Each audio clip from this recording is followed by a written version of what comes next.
Hello students, hope you all are healthy and welcome once again to my class. This video is for class 6 and today we will continue chapter 5 of history, that is Vedic period and later Vedic period.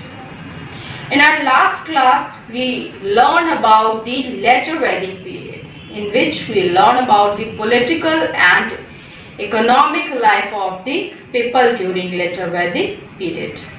Now we'll learn about next topics like social life during later Vedic period, religion and education during later Vedic period.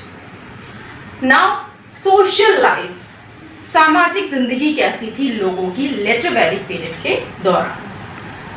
So the classification of society into 4 words now became rigid and hereditary. As I told you, during early Vedic period, there were 4 varna, or people were divided into 4 varna. The first one was the Brahmanas, the second one was the Kshatriyas, the third one was the Vaishyas, and the fourth one was the Shudras. Now, during later Vedic period, the classification of society into 4 varna now became rigid. During early Vedic period, people were divided into 4 varna और cast. लोगों को 4 वर्णों में विभाजित किया गया था, distribute किया गया था. But that time the system was not rigid. People were not rigid about their caste और about other persons caste, and it was not hereditary also during early Vedic period. Early Vedic period के दौरान ये अनुवांशिक भी नहीं था. Means people were divided according to their profession that time, but till this time the system was changed. Now the system was more rigid and hereditary. अभी ये जो वर्ण सिस्टम था वो बहुत ज़्यादा रिजिड हो गया था, कठोर हो गया था और अनुवांशिक हो गया था. Means it was started from the birth of the person, and a person can't change his or her caste, and different subcastes evolved in addition to the traditional 4 caste. और अब इन जो हमारे 4 वर्ण थे, 4 कास्ट थी, उसमें सब कास्ट भी ऐड हो गई थी, इवॉल्व हो गई थी. Like in Brahmins there was sub caste of Brahmins. Brahmin जाति में भी उनकी उपजातियां बट गई थी. क्षत्रियास में भी उनकी उपजातियां डिवाइड हो गई थी. ऐसे ही शूद्रास और वैश्यास में भी उपजातियां, सब कास्ट डिवाइड हो गई थी. And now this system was the additional one during the later Vedic period, and people cannot change their were not allowed to change their caste during the later Vedic period. Means the caste was decided from the birth. It was not decided according to their, or not distributed according to their profession. Now it was hereditary. And the Brahmans and the Kshatriyas emerged a high class. और उच्च जाति में कौन कौन सी cast थी? Brahmans and Kshatriyas. Whereas जबकि Shudras were treated as the lowest caste. जबकि सबसे छोटी जाति कौन होती थी? Shudras. Shudras सबसे lowest caste होती थी. And the work of Shudras was to serve the above 3 classes. Means the work of Shudras was to serve Brahmans, Kshatriyas and Vaishyas. क्योंकि जो ब्राह्मण्स, क्षत्रियास और वैश्यास थी ये अपर कास्ट में काउंट होती थी, और जो शूद्रास थी वो लोवेस्ट कास्ट थी, और उनको इनको सर्व करना, इनकी सेवा करना ही इनका काम था. And they were also called untouchables. और उनको अनटचेबल कहा जाता था, उनको अछूत कहा जाता था. एंड टिल दिस लेटर वैदिक system period the women lost their honor position. As I have told you, during early Vedic period, women have their honor position in the society. औरतों को भी सम्मान का अधिकार था. During early Vedic period, women were allowed to take part in the political assemblies. But till later Vedic period, the situation was totally changed. Women lost their honor. अब उनकी जो पोजीशन थी, उनकी जो समाज में उनका जो सम्मान था अब उन्होंने खो दिया था, and which they had in the early Vedic age. Now in later Vedic period, women were not allowed to take part in the political assemblies and the birth of daughter became unwanted. और अब जो बेटियों का जन्म था वो क्या होता था, अब लोग उसे नहीं चाहते थे। बेटियों के जन्म से अब वो कतराने लगे थे, क्योंकि समाज में औरतों की जो स्थिति थी वो बहुत ही दयनीय हो गई थी। Now there was custom of dowry and child marriage started in the later Vedic period, and the life of an individual was classified into 4 stages: brahmacharya, grihastha, vanaprastha and sannyas. Brahmacharya means life of a student, and grihastha means life of an householder, means गृहस्थ इंसान की जिंदगी, householder. Vanaprastha life of solitary means loneliness, जैसे एकांतवास की जिंदगी. And sannyas means to leave the world, दुनिया को छोड़ के या रिजेक्ट करके अकेले या एक सन्यासी की जिंदगी जीना, दैट इज द संन्यास. Now our next one topic is religion. What was the condition of religion during the later Vedic period? So, in the later Vedic period, religious spirit experienced a great change. New gods and goddesses. तो पहले के अगर हम early Vedic period से compare करें तो इसमें बहुत सारे चेंजेस हो गए थे धार्मिक स्तर पे भी. Now there new gods and goddesses such as Brahma, Vishnu and Shiva emerged in place of god and goddesses related to nature.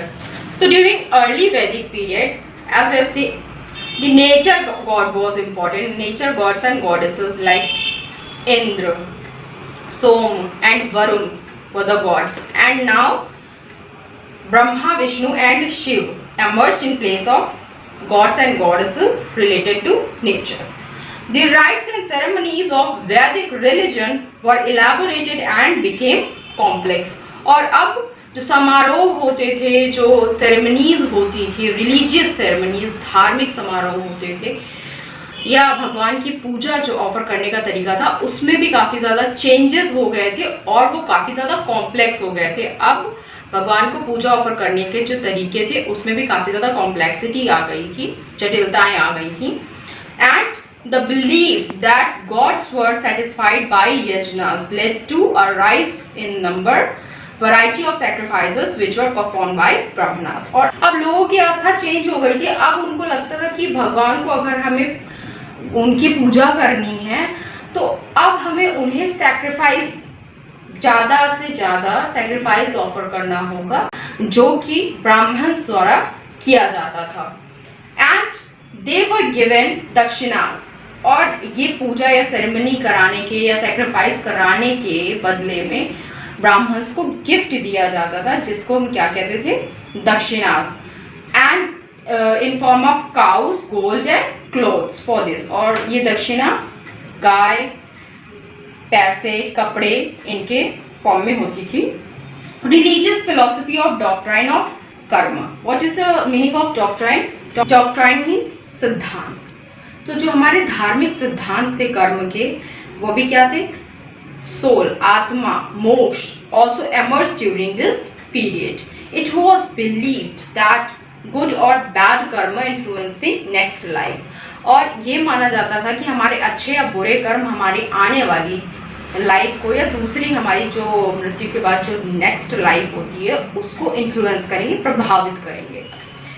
Souls have to be born again and again to bear the fruits of actions, karma of their earlier lives. और ये माना जाता था कि death के बाद भी life होती है, मतलब फिर से जिंदगी होती है और इंसान रीबॉर्न होता है, फिर से जन्म लेता है अपने पुराने कर्मों को, अपने किए गए जो भी उनके कर्म थे उनको भोगने के लिए या फिर उनको उनका रिजल्ट पाने के लिए.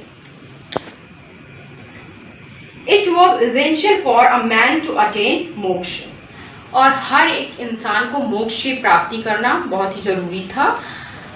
All these are included in the Upanishad, which was composed in the later Vedic period. और ये सारी चीज़ें किसमें लिखी गई थी, किसमें कंपोज की गई थी? उपनिषद में, जिसकी रचना किस दौरान हुई थी? इसका कॉम्पोजिशन हुआ था लेटर वैदिक पीरियड के दौरान.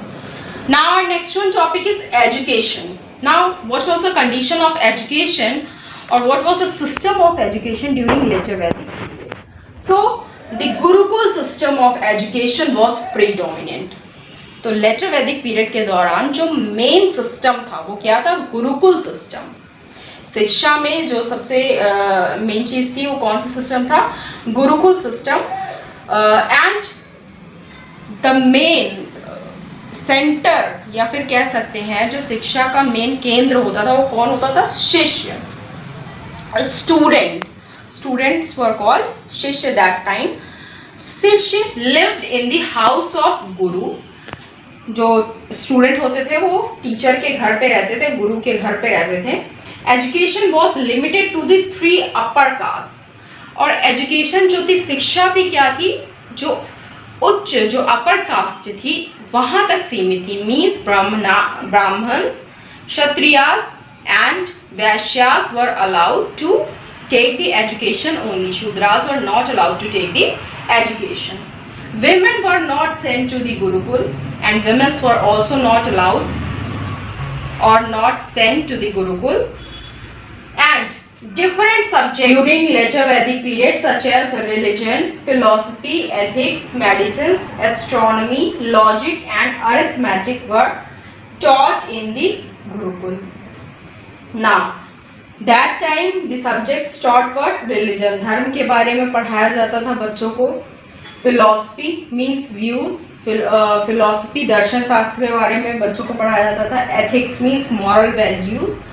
Education of medicines, astronomy ज्योतिष विद्या और the study of celestial bodies. Logic and arithmetic were taught in the Gurukul. With these subjects धनुर्वेद और war tactics, इसके साथ साथ धनुर्वेद या फिर युद्ध के टैक्टिक्स, युद्ध की जो रणनीति होती थी उसको भी सिखाया जाता था. टैक्टिक्स, रणनीति were taught to the members of the royal families. तो ये जो धनुर्वेद थे या फिर वॉर टैक्टिक्स थे ये सिर्फ रॉयल फैमिलीज को सिखाई जाती थी.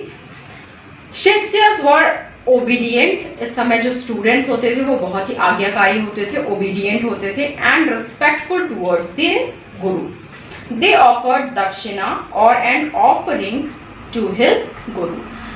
और शिक्षा देने के बदले में, उन्हें बदले में बच्चे अपने गुरु को, टीचर को दक्षिणा देते थे, ऑफरिंग्स या फिर उसके बदले में जो भी ऑफरिंग्स होती थी वो देते थे. बिसाइड टीचिंग सब्जेक्ट्स द शिष्यास also carried out different household works such as collection of wood, cooking food and cleaning.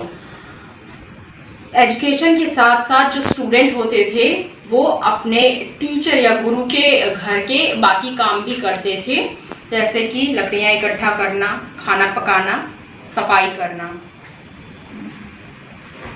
Our next one topic is megaliths. This topic will continue in our next class. Read the chapter properly and complete your question answers. Don't forget to give your attendance in the comment section. Thank you class.